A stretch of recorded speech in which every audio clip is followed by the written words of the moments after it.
Hi friends, రైతులకు నమస్కారం. మీరు చూస్తున్న ఈ గ్లోబ్ లాగా ఉన్న చెట్టు వచ్చి డ్రూపింగ్ చింత అండి. చింతలో డ్రూపింగ్. అన్ని చింత చెట్లు పైకి పెరిగితే ఈ చెట్టు భూమి వైపుకు పెరుగుద్ది, కిందకి పెరుగుద్ది అనమాట. అన్నీ ఆకాశంలోకి పెరుగుతాయి.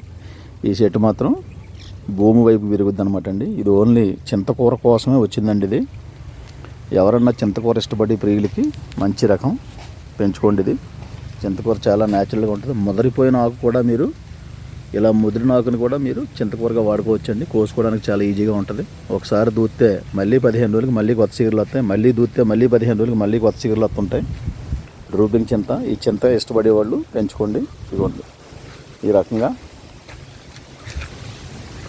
పాట్లో పెట్టుకున్నా సరే పెంచుకోవచ్చండి చింత. ఇది ఇక చూడండి కిందకి డ్రూప్ అవుద్ది అనమాట అండి. ఇది దీని స్పెషల్. ఇది సప్తగిరి నర్సరీ, కడియం ప్రాంతం, రాజమండ్రి రూరల్.